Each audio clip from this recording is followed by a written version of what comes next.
Hi friends, ఇవాల్టి మన recipe వచ్చేసి ప్రాన్స్ కర్రీ. అది ఎలా చేయాలో చూద్దాం. దానికోసం ఒక కళాయి తీసుకొని దాంట్లో కొంచెం ఆయిల్ యాడ్ చేసుకోవాలి. ఆయిల్ హీట్ అయ్యాక దాంట్లో ఒక ఆకు, చెక్క, లవంగం, ఇలాచీ యాడ్ చేసుకోవాలి. ఆనియన్స్ యాడ్ చేసుకోవాలి. గ్రీన్ చిల్లీస్ యాడ్ చేసుకొని కలుపుకోవాలి.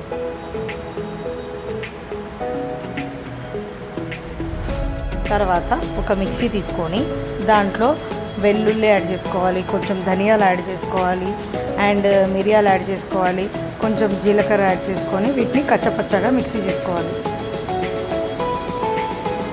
ఆనియన్స్ ఇలా గోల్డెన్ బ్రౌన్గా ఫ్రై అయ్యాయి కదా, ఇప్పుడు మనం దీంట్లో కచ్చపచ్చగా పేస్ట్ చేసుకున్నాం కదా, వెల్లుల్లి, జీలకర్ర, మిరియాలు, ఆ పేస్ట్ని యాడ్ చేసుకొని కలుపుకోవాలి.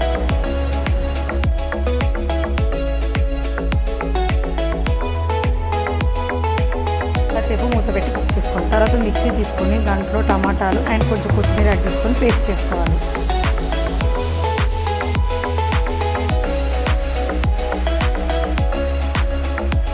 ఇప్పుడు మనం దీంట్లో టమాటా పేస్ట్ యాడ్ చేసుకోవాలి.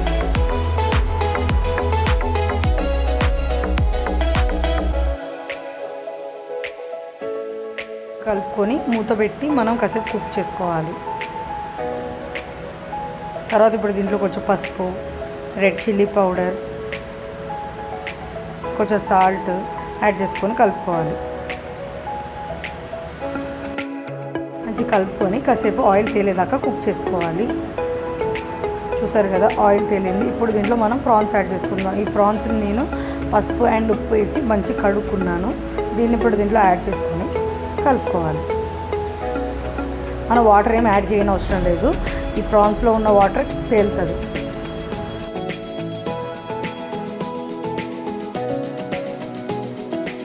మంచిగా కలుపుకున్నాం కదా, ఇప్పుడు మనం మూత పెట్టి కుక్ చేసుకోవాలి. చూసారు కదా, ప్రాన్స్లో ఉన్న వాటర్ ఎలా బయటకు వచ్చిందో.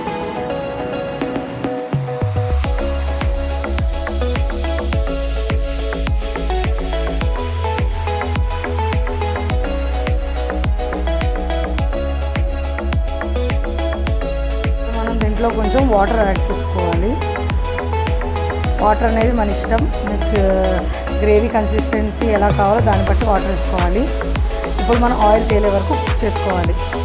చూసారు కదా, ఆయిల్ తేలుతుంది. ఇప్పుడు దాంట్లో మనం కొంచెం గరం మసాలా అండ్ కొంచెం కొత్తిమీర వేసుకొని కలుపుకోవాలి. గరం మసాలా కొంచెమే వేసాను, ఎందుకంటే మనం దీంట్లో మిరియాలు యాడ్ చేసాం కాబట్టి కొంచెం ఘాటు ఉంటుంది కాబట్టి మనము కొంచెము గరం మసాలా వేస్తే చాలు.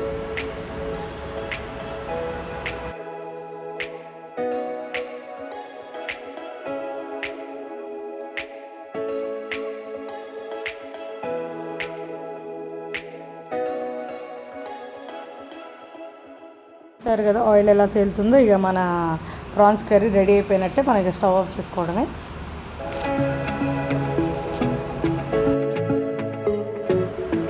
చూసారు కదా ప్రాన్స్ కర్రీ. మీరు కూడా ట్రై చేసి ఎలా ఉందో నాకు కమెంట్స్లో చెప్పండి. Thank you for watching my video.